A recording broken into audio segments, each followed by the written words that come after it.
is the Pegasus Podcast, presented by Night Sports Now. UCF news, views, and a few hot takes. Now, here are your hosts, Bailey Go Knights Adams and Christian Charge On Simmons.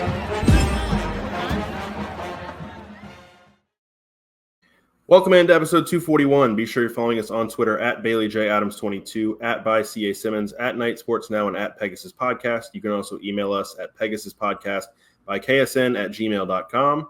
Christian, it's a bye week, which is, I think, very freeing for me. I don't know. How are you feeling about it?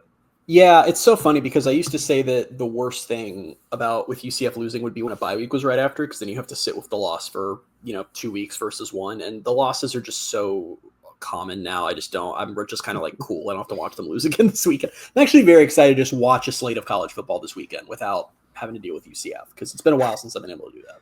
It's funny, you and I have talked about that because with UCF home games that I haven't been able to go to, I've watched, I've been able to sit and watch college football from home a lot more. And just in general, being able to watch college football on a Saturdays hasn't always been the case for you. And now that there's a UCF bye week, we both could be both sitting on the couch watching college football, but I will not be.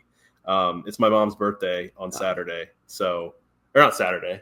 Yeah, no, it is Saturday. It's my mom's birthday on Saturday, so we're like celebrating the whole day. And I'm sure there'll be college football on at like lunch or wherever we go to, and then at night. But it's just kind of funny that I actually the whole weekend, the Bucs are on a bye week this weekend too. So it's like I don't even have to watch football this weekend if I don't want to. What are you going to do with your Sunday?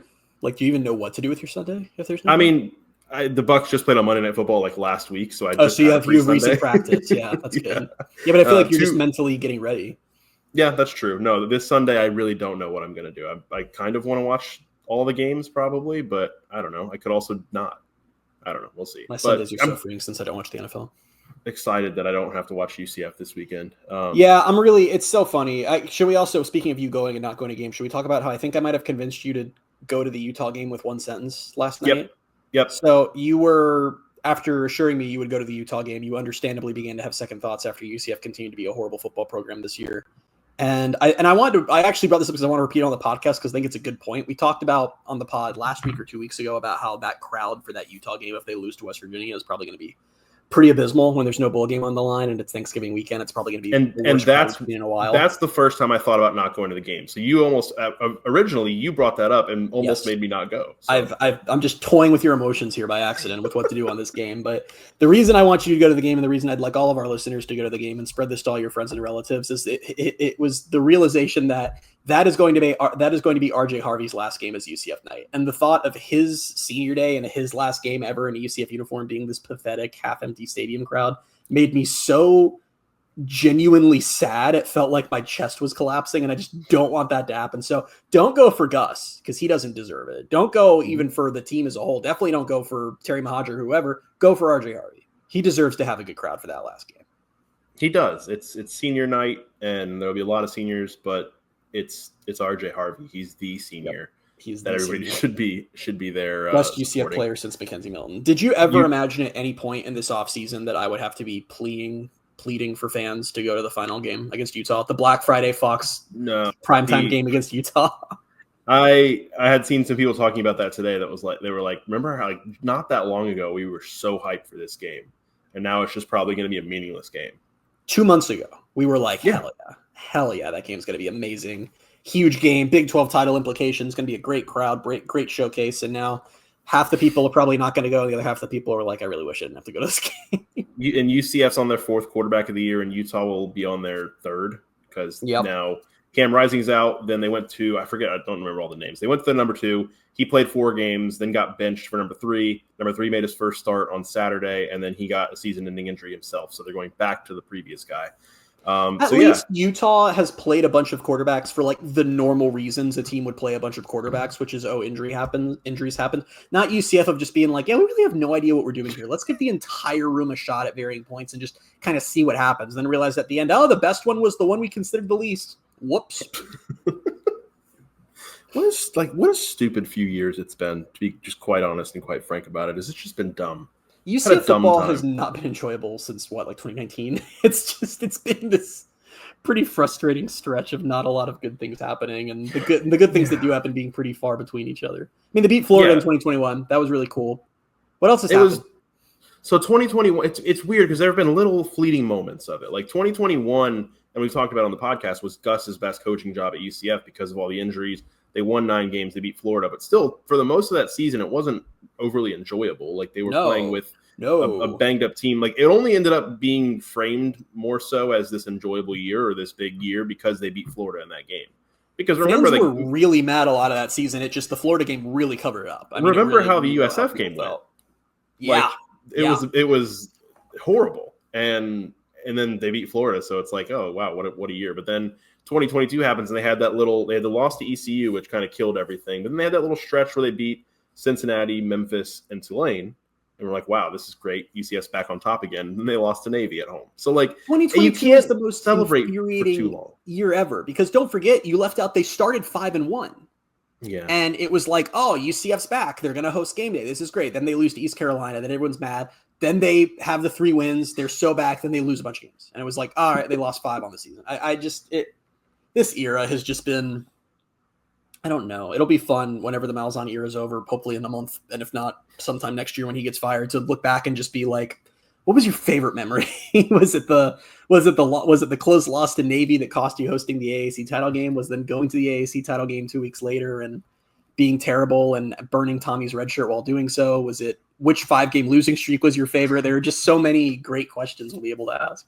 If you ask me to be honest about it and say, like, rank your top 5 favorite games or moments in the Gus era, I think I'd be able to list probably 5, and I don't think there'd be any honorable mentions. Like, you're probably ranking 5 good moments. Also, there's a case to be made that 2 of them are from his first season. It'll be Boise State, and it'll be beating Florida. Yeah. And then what?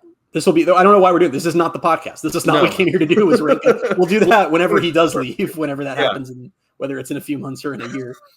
Yeah, we'll get back to football in a second. We're going to be talking some best and worst case scenarios and I guess the likeliest scenarios for the offseason because it's a bye week and we don't have a game to preview. But before that, we're going to talk about a team that's having some success and that has actually been very, very fun to watch, and that's UCF men's basketball. Yes. They beat FAU at home on Tuesday night.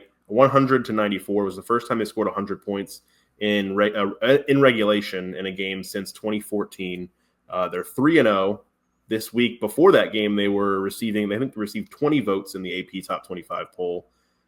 The vibes are good right now. I'm just having fun.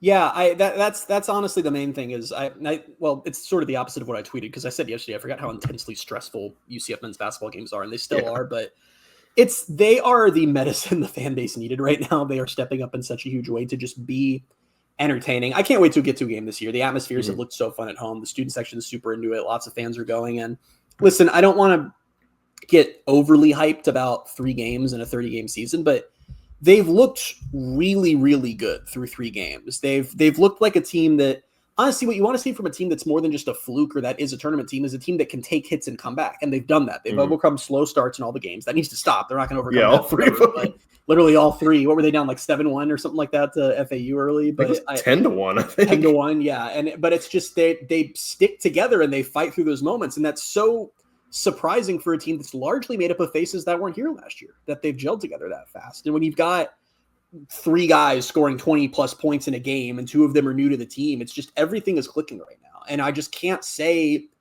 we'll see what happens. And they've got tough games coming up against Wisconsin. They got another tough one coming up too. Another team that's pretty solid. I forget who it is, so that was not good podcasting there for me. But I just had the schedule up too. Credit to Dawkins and credit to the staff. This is kind of the anti-football team of like they don't have the resources. They did not have the means to just go crazy and acquire whatever players they wanted this offseason. They had to be creative, and so far it seems like they've assembled a pretty solid team. A team that, again, I'm still not with Ross' team that they're a Big 12 sleeper, but I think this is absolutely a team that at minimum has the talent to make a tournament run, and now we'll just see if they can do it. And they're stacking up wins that could be valuable in that for their resume. Yeah, and it's extremely exciting. I don't know if the game you were thinking about is the other Greenbrier game, which will be either against Pitt or LSU. That is what I was thinking of. Yeah, you play Pitt or LSU. But yeah, like you mentioned, these guys that are pretty new, it's a new team, and you expect early on maybe there are going to be some growing pains. And I honestly thought, I don't remember if we talked about it on the podcast or not, or for you and I just had the conversation where starting against number 13 Texas A&M might not have been the best thing for a team that has not really played much together before.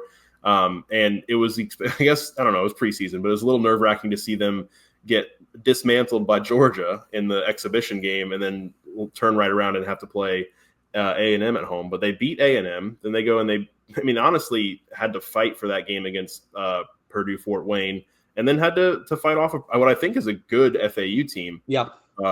And you look at I know it's a 3-game sample size, but you got Jordan Ivy Curry, who's averaging 18.7. Darius Johnson looks better than I think he ever has. And I know he's shown flashes in the past, but I think he's had some consistency issues. And last night looked like he was a completely different player. 17.3 points per game so far. Keyshawn Hall, 16.7 points per game. You're just seeing like different guys step up, and they're playing without Jalen Sellers.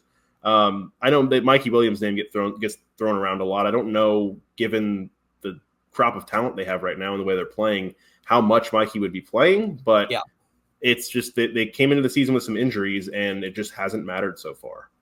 Yeah, it's crazy. And like, I agree with you. I think everyone's like, oh, they're missing 2 starters. Don't think Mikey Williams is going to be a starter whenever he comes back.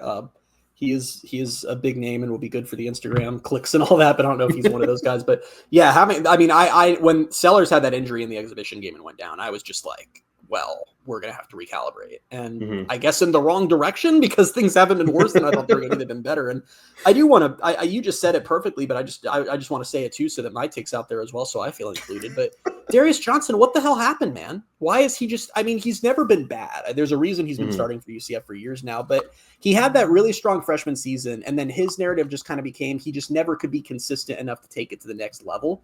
Feels like he's taken it to the next level. I mean, this has been a really strong 3 games. His only kind of rough performance was against whichever Purdue they were playing, Fort Wayne. And even then, it wasn't a bad game by any means. I mean, he's averaging 17.3 points, 5 assists, 3 rebounds on the season. He's made half of his shots so far. If he maintains anything like that throughout the season, he's going to be the guy for them. And that's huge when he's surrounded with weapons like Keyshawn Hall, like Jordan Ivy Curry, like freshman Mustafa Chiam, who is terrifying for opposing teams to play. I mean, it's looking like a really good team. It's very exciting to be here early. Yeah, it is. And I texted you during the game last night and was like, I can't wait. We got to figure out what game we can get to. And I know it might not be with the holidays coming up, it might be difficult, but I think I kind of want to get to a Big 12 game anyway. So once that starts, it'll be, I remember how crazy it got like early on last year. Like it became, you and I spoke on the podcast about, like, we weren't huge college basketball people until like tournament time, but like now UCF's in the Big 12, like we were watching Big 12 games just for fun because it's something UCF felt like they're a part of now. I'm so much more invested in college basketball than at any other point in my life. And it's really not like, it's not, because UCF's good now. Like I wasn't this into it when UCF was really good when they were going to the tournament in 2019. I think it is just the other Big 12 fan bases are so into it. And since I'm so connected with all them on Twitter, I feel left out if I'm not like keeping up with what's going on, so just naturally. And I've seen that across the fan base. And one thing I am curious about for the season for UCF is last season, they did what I thought was a really good plan of playing absolutely nobody of note or value in the non-conference slate, because they were like, let's just rack up wins, then we'll pray in the Big 12. And they won most of those games, and they went to the Big 12 and did pretty well. This one's curious because they are challenging themselves. Texas A&M was a huge challenge. FAU is a challenge. That tournament they're going to is a challenge. And I do think that's going to pay dividends, because when they get to the Big 12, there's not going to be some shock factor of, whoa, now we're playing the big boys. It's like they will have already played against some of those teams. And I think that's just going to help them have even a stronger Big 12 showing. We were kind of reminded of it too after the game last night, where FAU's coach, like in his press conference, like thanked Johnny Dawkins for taking this game and saying, like, not a lot of programs and not a lot of coaches are signing up to play us these days. And so he was like thanking UCF for playing them. And like they've got, like you said, in Wisconsin and then the Pitt or LSU, depending on the result of that Wisconsin game. And then, I mean, it should lighten up a little bit. And then right on New Year's Eve is when conference play starts, but it's been a fun start, and I think it'll continue to be very fun. And it's like a palate cleanser. It is with UCF football and the way things have gone. And I guess it served as that last year. And what I keep telling myself, I guess, and I even said this to my dad earlier, is like the narrative is correct that it's like UCF men's basketball is doing more with less. UCF football is doing less with more. And that's frustrating, but at least we're getting into the part of the year where we can focus on the less frustrating part of that and just enjoy UCF men's basketball. I believe that was a Jeremy Taché line originally. Okay, good. I didn't just give credit. Yeah, give him credit. But yeah, that is very much that's where things are at. But yeah, I'm excited that basketball is not bad, and I know they will lose games. Let's all get there now. Mm-hmm. Like they'll probably be around, what's the ceiling for them? Like a little bit above 500 in Big 12 play. Does that feel? Maybe what were they last year? Was it like 7-11 maybe? I think that's right. Yeah. So yeah, I don't know. 18 games, 10-8. I think what's cool about the Big 12 in basketball, and it's like this in football too, just the football team doesn't bother to take advantage of them, is you have lots of like showcase moments that make losses more, like losses are more palatable when the wins are like top 15 Kansas or top 19, number 19 Baylor. Like that just makes it, because then it's not just, well, we got back in the win column. It's we made a statement and we added to our resume, Yeah, no, and we talked about this 3 years ago, probably before they got in the Big 12 with the sports moves and kind of across different sports, including like softball and those. Like at the end of the season, your record might look more around 500, but you're also going to get the benefit of the doubt more because you'll have these resume building wins, and teams that might just finish barely above 500 in the Big 12 still go to the tournament because it's the best conference in basketball. So yeah, I guess it is. It's obviously it's a different sport and it's a different landscape, but it does lend itself to being a little more exciting and a little more fun when you are good and you have the opportunity to take advantage of that. Right. It's exciting times. It's exciting times. Good stuff. Their next game is, I think, Tuesday against Tennessee Tech. So a little bit of a wait for that one. But, we can move on to football, I guess. Now for the fun topic. Yeah, now I'm so sad now. I was like, that was fun to talk about. You want to just end the podcast there? That's it. 16-minute basketball update. We just head out of here. Yeah. So I will say, and we'll see how these last two games, like if UCF beats West Virginia and Utah, which I don't think is happening, but if that happens, they go to a bowl. Obviously, we recalibrate. But if they lose one or both of these games, I guess let us know what you guys are interested in listening to. I'm not really interested in doing the same number of off-season pods on football in January and February as we normally do. Maybe we do devote some time more to basketball if they're having a good season. You're all not going to listen. You're all just here for football, but whatever.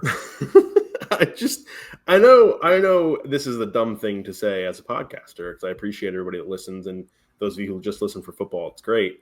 I don't want to put us through that many months of football. So if the listenership goes down, like, okay, fine, we'll see you guys when football starts back up. But if there's a new coach, the pods will be epic. Think of all the podcast opportunities. What was his past like what this new era means, recruiting wins, filling out a staff, transfers, it's all there. It's just going to be like Gus gave up play calling again, or Gus is taking back play calling again, or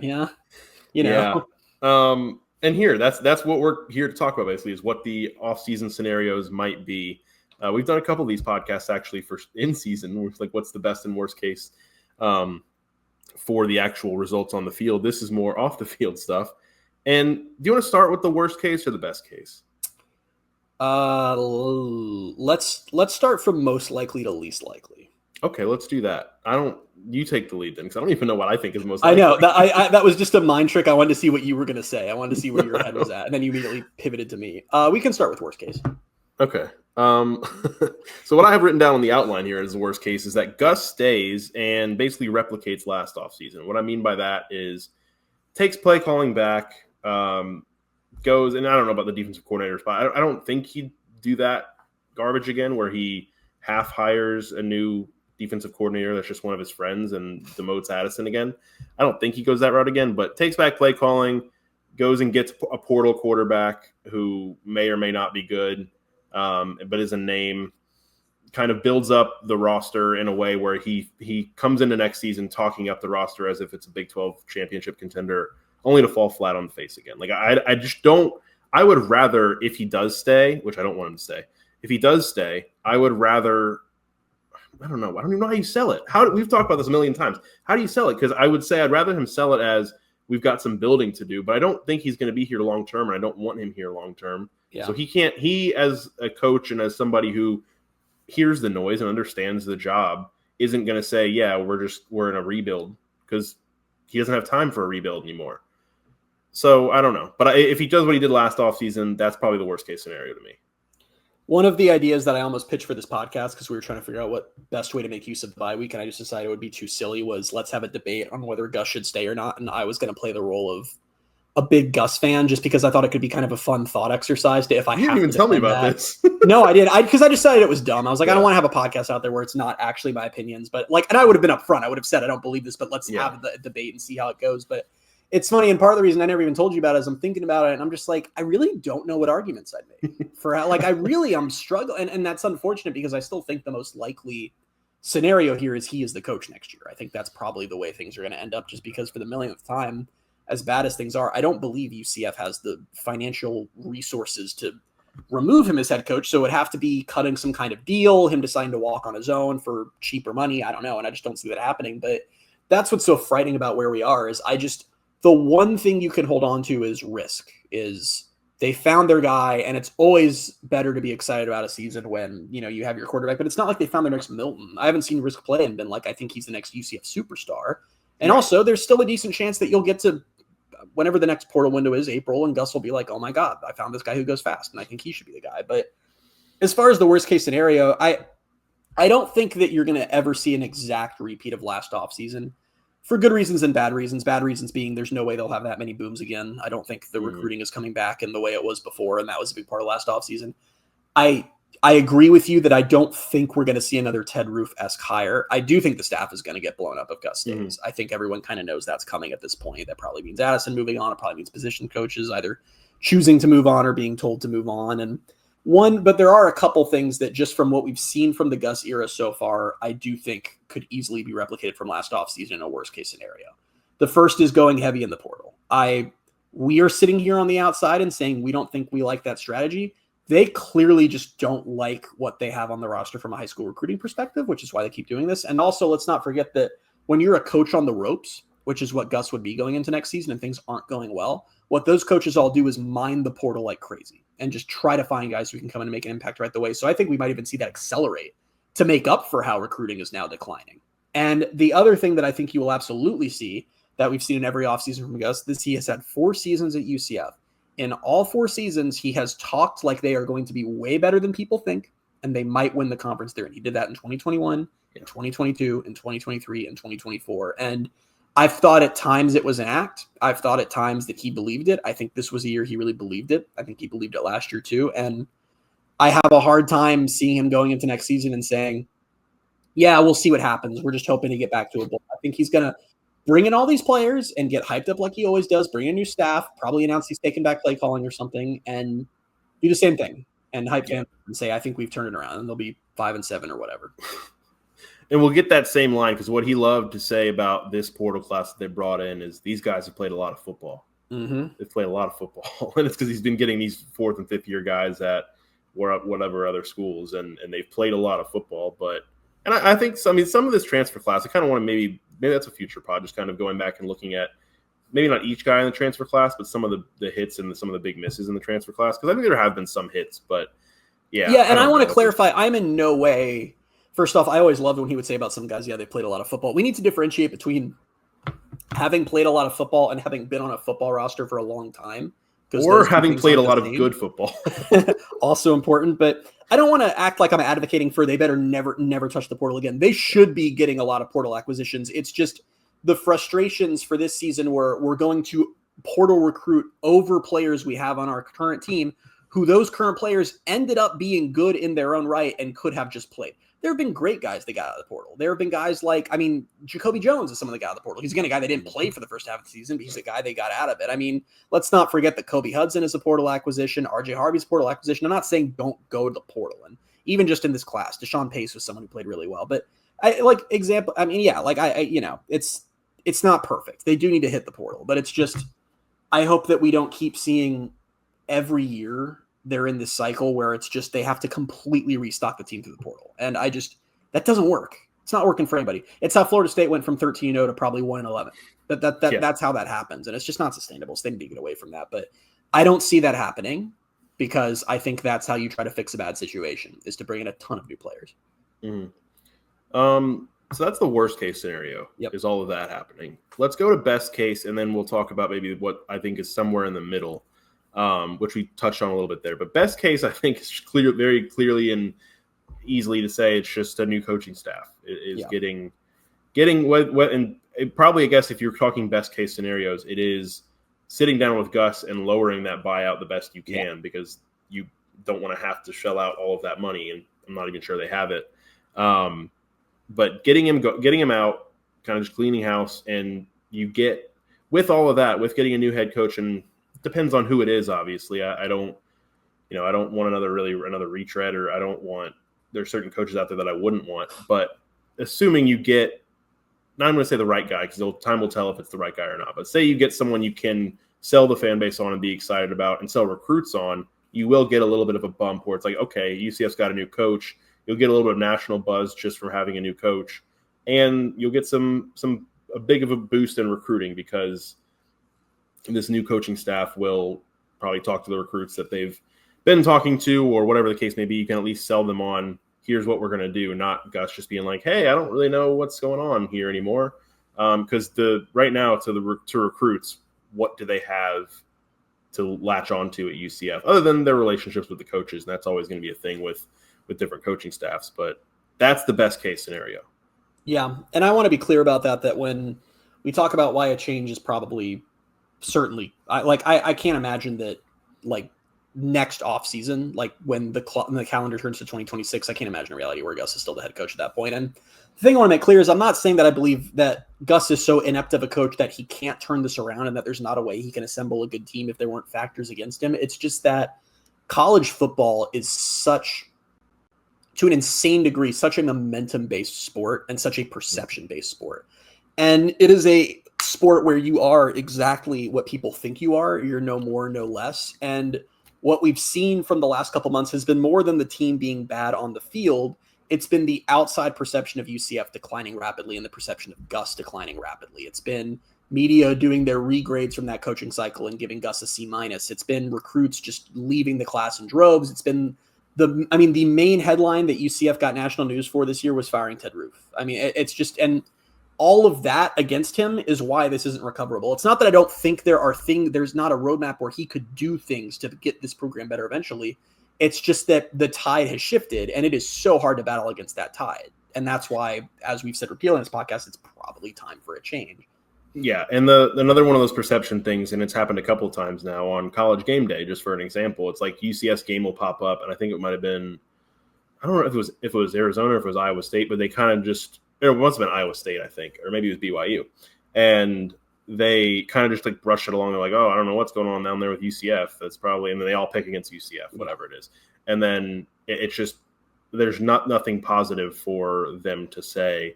And that's going all the way back to Big Noon was the last time I think anyone had any real positive stuff to say about UCF. I think even going into that Florida game, I think there were a couple guys that picked on the game day crew that picked UCF, but it just all died with that Colorado game, and it's gotten worse, and recruits have decommitted, and the buzz has completely died down and even shifted against Gus. So it's like, yeah, like you put it perfectly as far as once that tide's against you, it's hard to kind of get back against it. And I don't know how they do. And we can talk all day, as we have on many podcasts, about what's wrong on the field, what's wrong about players being in the wrong spots or hiring coaches who didn't work out. There are two things that terrify me about Gus staying with UCF, and none of it is about what's on the field. It's where the fan base is at, him getting booed at Spirit Splash, students chanting for him to be fired as he runs to the locker room, the stadium emptying, getting a really bad crowd for that BYU game, and it's the recruiting class falling apart. Because if you don't have buy-in from your own fan base and if you don't have buy-in from recruits, I don't know how you get out of that situation. The only way to get out of that situation is to start winning on the field. You can't win on the field without support of the fans or without support of players coming into your program. I mean, bad home atmosphere plus no good recruits does not equal a successful situation. So to your point, what we're talking about, the best case scenario is a new coach comes in. And I want to talk a little bit about what that might look like for UCF, because it's been a little bit. This is the longest UCF fans have gone without a coaching search in a while. Frost only lasted 2 years, Heupel 3. And when the job opened up after Frost left, it was really highly sought after. They had a lot of good candidates. And when the job opened after Heupel left, I remember Andy Staples, who was at The Athletic at the time, reported how everyone from coordinators to some sitting head coaches to head coaches who had been fired or out of the game were desperately trying to get in on the job. And that's where that should be validating to you as a UCF fan if you're listening to this, because it's not in your head that this program has a lot of potential. Tons and tons of coaches saw that potential, and it's why it was like The Athletic was not dumbfounded, but caught off guard for what at the time was a G5 job, of the insane level of interest that was in that job, well outpacing some Power 5 jobs that were open that offseason. And UCF's in a different spot now. They're in a power conference. Mm-hmm. I don't think that interest has waned. I think that coaches still see a large school with a passionate fan base in the middle of Florida as a program where they can win a lot of games at. And part of the appeal for Gus was that coming off of Frost and Heupel, it was important for the administration. It was important for Mahadri, who had just come in, to select a coach who was not going to bowl. I would not worry about that as much this time. I think you just need to get the coach who's going to be the best coach. But the point I'm trying to make is that UCF will have options. There will be strong options available. It's not going to be a situation where, well, if we fire Gus, who are we going to get? You're going to have your pick. And you're going to have your pick in part because there are going to be almost no openings this offseason at the Power 4 level. There might be fewer than 3 at the Power 4 level. That's the way things are trending right now. So you will have the whole pool to yourself. And that's why it could be so valuable if a change does happen now. If they can come to an agreement with Gus, he retires, whatever. If they can do that now, this is the most valuable time to do it. And that's bizarre for that to be the case. I mean, throughout college football is there aren't going to be these massive job openings like there normally are. And the big one we talked about it on our own podcast leading up to, like, all summer leading up to the Florida game, was Billy Napier at Florida. And their ADs come out and said he's going to stick around. They're keeping him on. So that's the biggest one. And I think even, but them being in the same state and obviously having the SEC and being a more established program, them not being open makes it even better for UCF, makes this even better time for them to go out and find their next coach. And that's why you just have to hope something gets worked out or something happens where they can not only get Gus out, but also have enough money to then hire a good coach because they're going to have options.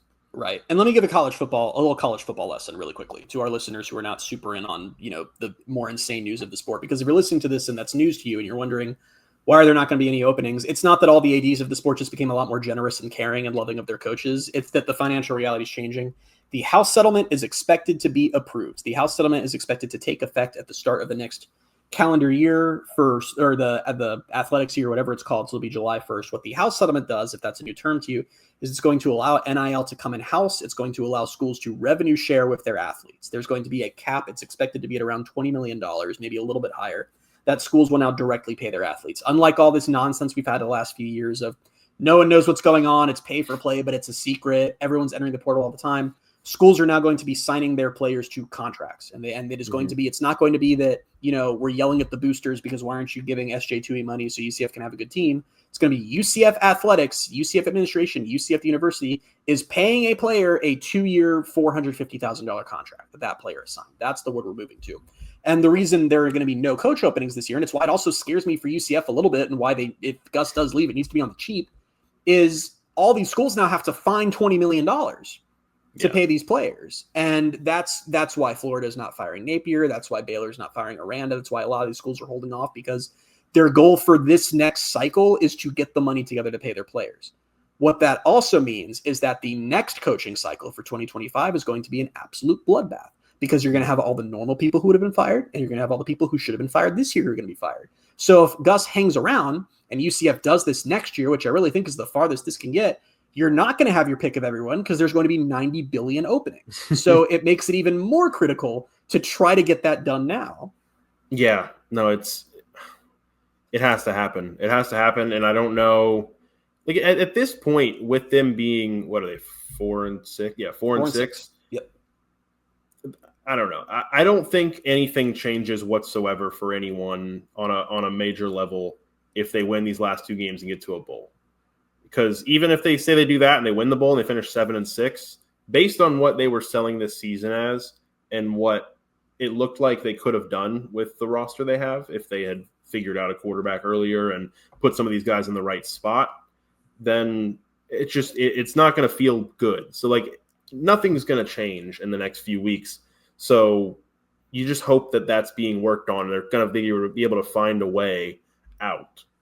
And I don't know. I don't know if they will, but hopefully that's what happens. I'm going to push back a little bit on that, because for what we just talked about it with how momentum-based the sport is, if they were to beat West Virginia, then beat Utah, then go to a bowl and win the bowl, I do think that would change things. I do think that would help with recruiting. I do think that would help with them having a more beneficial off-season where potential prospects, both transfers and recruits, believe more in the program. Maybe boosters a little more inclined to donate. That does change things. It doesn't. I don't think it does long long term. So that's what I was going to say. It doesn't change anything of all the issues. It doesn't change that Malzahn just keeps flip flopping on play calling, and that coaching hires have been a mess. And it's actually probably just going to embolden him to make more of the same mistakes this offseason. Them going to a bowl and winning it is actually probably the path to our worst case scenario. Is probably how they get there.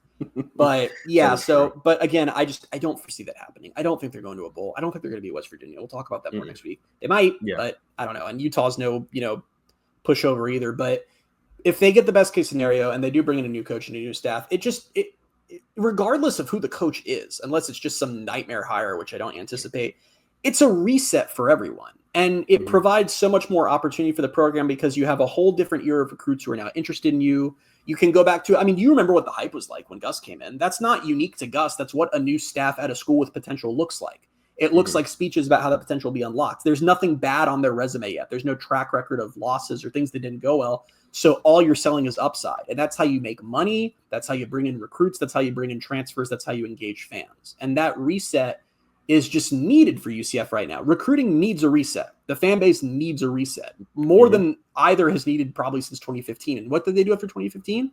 They reset in a huge way. And it's just kind of time for that. Yeah, no, it absolutely is. And the one last scenario we can talk briefly about is kind of something that lands a little more in the middle, which is Gus staying but not doing what he did last year, basically, and kind of keeping out of play calling, sticking with the quarterbacks they have on the roster, whether that is a risk or whether that's, presumably it would be a competition between Risk and EJ, given EJ would be a year older and have a year in the system, all that. If EJ's still here, this whole situation's been weird, and he's tweeting really weird stuff. I don't know anything there, but we'll see what happens.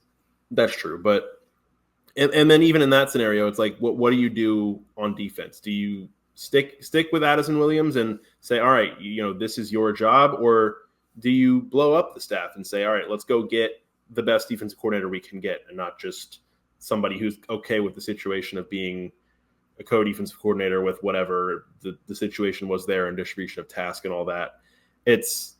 That's somewhere in the middle. I don't want that to happen either, because again, I'll say it again, like what I want to happen is him to go and we get that reset you were talking about. But that's kind of more a middle ground of maybe Gus doesn't lean into the worst parts about him and leans more into the best parts about him, and they kind of figure something else out there. But again, even in that scenario, it's not a long-term thing.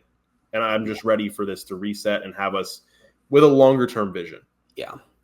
I'm also like, one thing we don't talk about enough with vision is, and it really was, this was the first year I really let myself feel it, is just what is the culture of this program? What's the identity?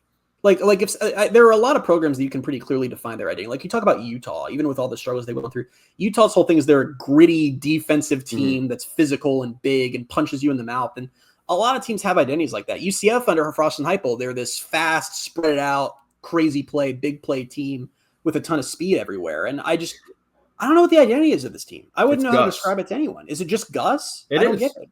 It is. Well, anytime anyone talks about, no, it's not. Anytime anyone talks about UCF, it's just Gus Malzahn.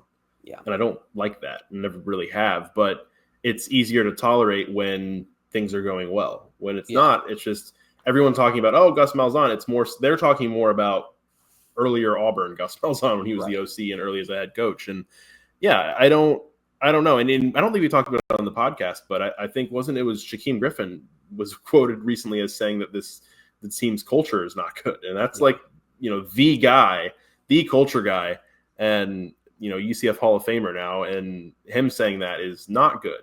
I know he's not in the locker room every day, but I think it's pretty easy to tell that this is just kind of a broken system we have here right now.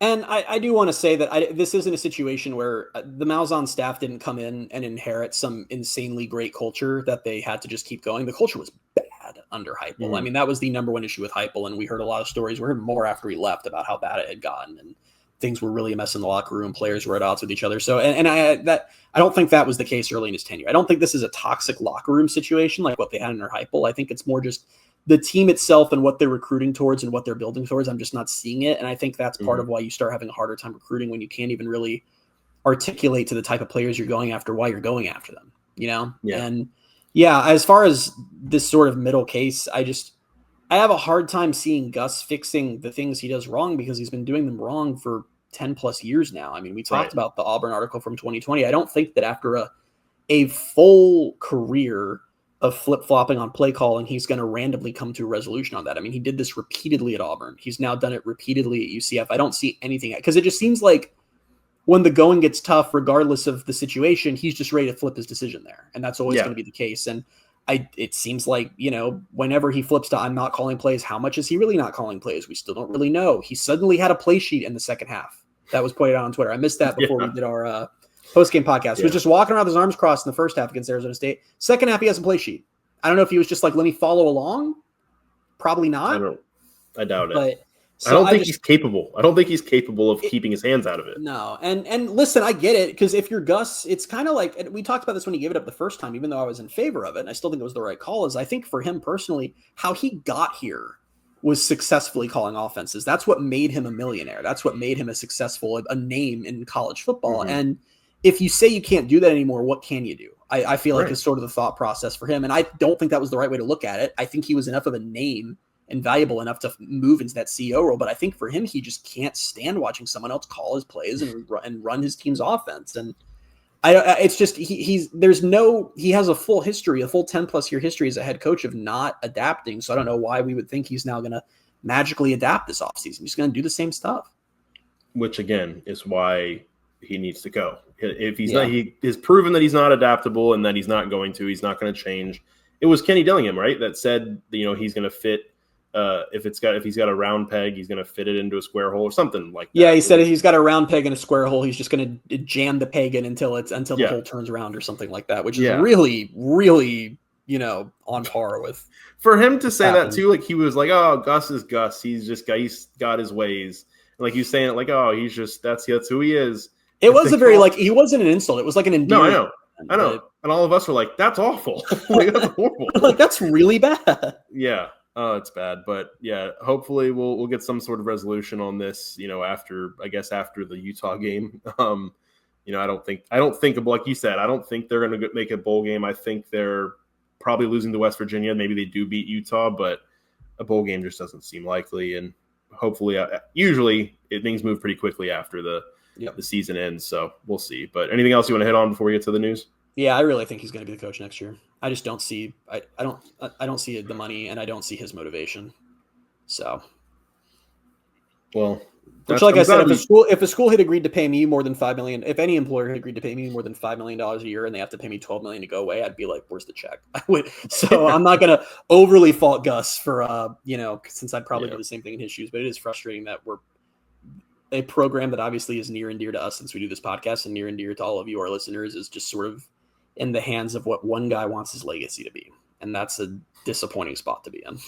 Yeah, no, it's not great. Not enjoying it, but we'll see. We'll move on. Football news a little bit here. Can I say one more thing? Yes. Sorry. Ahead. A lot of the UCF boosters who are known for having given a lot of money are being very loud on Twitter about how unhappy they are. And I don't want to hear it from them at all, because you're like one of 5 people on the planet who could play a role in changing it. So I really don't care for your Twitter comments. But anyway, go ahead. JP Gilbert calling them BOGO boosters. I wasn't going to repeat that on the podcast, but yeah, that is JP Gilbert's label. He's trying to bully them into giving more money and getting them out. Football news. The 6-day window was exercised for UCF West Virginia, so we don't know the kickoff time and television time yet for that game. I don't know. I told you the other day, if that game's not at noon, they'll go through that the whole season without a noon game. And in a season like this, most Saturdays, I just want to get UCF out of the way. And so I kind of hope this is a noon game, but I don't know. We'll see. Randy Pittman, Quadric Bullard, RJ Harvey, and Ricky Barber were named to PFF's Big 12 Team of the Week for last week. And both RJ Harvey and BJ Adams received invites to the Senior Bowl. They posted a little box that they get. They posted those on their Instagrams today. So that's exciting just for me, because I'll probably be in Alabama again for the Senior Bowl. And last year I talked to Javon Baker. The year before that I talked to Alex Ward. And so hopefully I'll get to talk to those 2 guys and maybe some more when that comes around. But I can't wait for the first question to RJ just be, what do you really think about Gus? Yeah, I was pressured last year into trying to ask some pointed questions to Javon Baker about different things about quarterbacks and all that, and couldn't really. I was not the one applying that pressure, by the way. I was just pressuring you to ask them about their favorite uniform combos. Yeah, and I did do that. I'd like to hear Harvey's. Okay. Are you going to tell Brandon Adams, BJ Adams, whatever, that you for years just were praying that he'd get an interception and how much it personally meant to you, and he did finally get one? If I get enough, like, it's the Senior Bowl and the way that they do things, it makes it kind of difficult to have like longer conversations. But if I find the chance to do that, I would like to explain to him the lore of Brandon Adams on our podcast, because I don't know, maybe he'd find it funny, maybe he wouldn't, maybe it would make him mad. I don't know.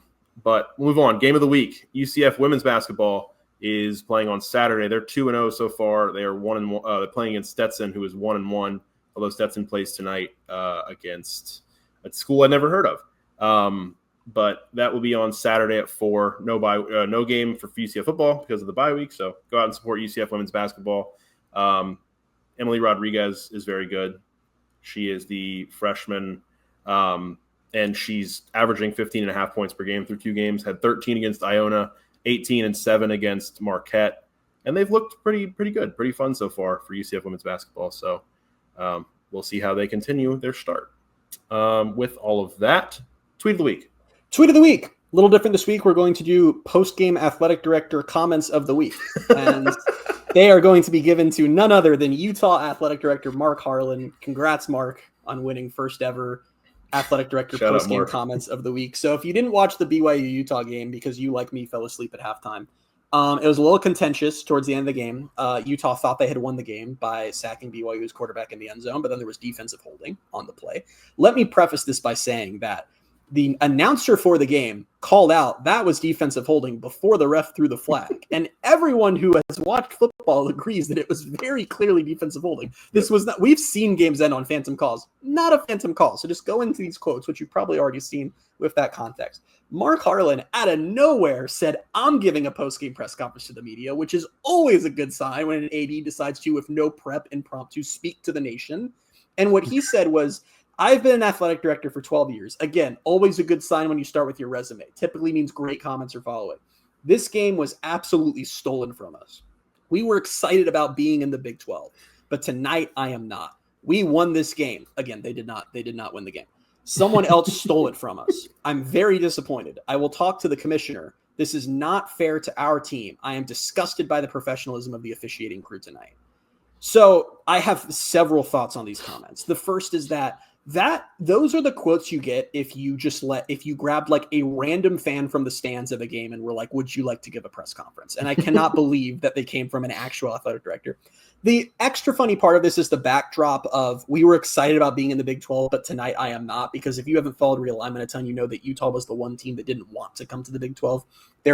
Which is extra funny because they're the ones who killed the Pac-12. A Utah professor was the one who told them they should hardball ESPN, which led to the Big 12 getting the TV money. That's a real thing that happened. But anyway, Utah, their actual administration felt that they were beyond the Big 12, that they should be going to the Big 10. There were even some very not confirmed rumors. They even flirted with the ACC, and they were finally like, "Fine, we'll go to this bad league and we'll gift them with our presence."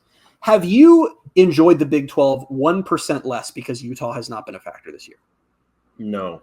No one has, because no one outside of Salt Lake City cares whether they're good or not. They are not a brand. It's so strange how I'm fascinated by a team whose mentality went from they were a group of 5 team like 10 years ago to they believe that they are God's gift to the Big 12 conference. And I just they're one of the more interesting teams in the conference of, if you had to list off teams, I'd probably say like Oklahoma State, BYU, TCU, Baylor, Utah. They're in that group. Fun to have them. This isn't USC in the Pac-12 or Georgia in the SEC. They're just not on that level. And every team has this. We talk about USF fans and how insane they are. UCF fans are insane too. We all think they're better than we are. No, UCF fans are up there. They're also the thing that scares me about what you just said about them being, they were just in the group of 5 and they think they're God's gift to the conference. UCF, I don't think from an administrative standpoint or a coaching staff standpoint or Weber standpoint has that feeling. I think UCF fans have had that feeling at times. So that scared me a little bit, but go on. No, that's the point I'm making, is that what's funny is that, there's this every fan base has that to a degree. It's very rare to see the actual athletic director of the administration come out and say, "We lost a game and I'm so mad. I'm publicly announcing that I am no longer happy that our team is in this conference and that this is ridiculous." Weren't they not even Big 12 officials? No, they were Big 12 not officials. true? Oh, they were? Okay. Yeah, I'm pretty sure. Yeah. But anyway, it was just hilarious. And I understand that some of the reason for this with Utah, as I've learned more about their fan base, is that it's a big deal that they're in the same conference as BYU. They are not happy about that, and they're angry and whatever. But the part that I loved the most of all this was he said he was going to be speaking with the commissioner and how he's not happy. It was typical Karen behavior. Can I say it on the podcast? Yeah, It was I think you can. legitimate Karen behavior of I'd like to speak to the manager about that football game. The Big 12 slapped him in the damn face. They fined him $40,000, which by AD standards is a huge fine, and released a lengthy statement telling him to shut up and never speak like that again. And I have so much respect for Brett Yormark that there was no like, oh, we're so sorry, Utah, please. He was like, shut up. Like, it was the funniest possible ending to this whole situation. Him saying, I'm going to speak to the commissioner. And I just imagine him reaching out to Brett Yormark and Brett Yormark being like, all right, how about $40,000? Please don't talk to me anymore. Like, it was just, I'm going to speak to the commissioner.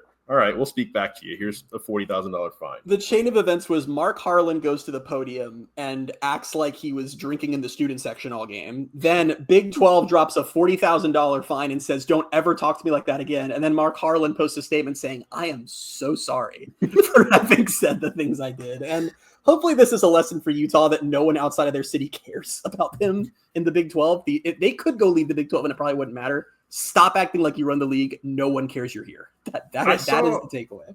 I saw way more about that, and I saw some of the other stuff. But what was the thing with Kyle Whittingham in his press conference? Like, he pushed over a chair when he was on his way out. Did you see that? Utah's having it. Kyle Whittingham this offseason also, another edition of this was he was asked what it means to be in the same conference as BYU, and his response was, realignment happens all the time. I doubt we'll be here long, was his actual reply. Like, they're just, that program is a mess. Oh, man. UCF's going to have to defend the Big 12's honor, not next week, but the week after on Black Utah Friday. made themselves the Big 12 villain, but in like the wimpiest way possible. Like usually the villain is like this, like Colorado, right? Like everyone hates them and they want to beat them. It's just like they whine a lot and they're annoying. Like that's it. That's the hatred. Oh, it's great. Former USF AD Mark Harlan. I forgot. That's the best part. Where do you think he learned the delusion? Yeah, it's great. It's good it's stuff. Like, what was the Bane quote where it's like, you think you adopted the darkness or I was born in it? Like that's him. It's like, you think you're delusional. Like, wait till you find out where I was first in AD. Oh, man. Yeah, that's great. All right, cool. We'll leave it there, and we'll be back next week with episode 242. We'll preview the UCF West Virginia game, and that will be the second to last game preview of the season. Until then, you can find us on Twitter at BaileyJAdams22, at @ByCA Simmons, at Night Sports Now, and at Pegasus Podcast. Thank you guys so much for being with us. We will talk to you next week. Enjoy the bye week. Bye, everybody.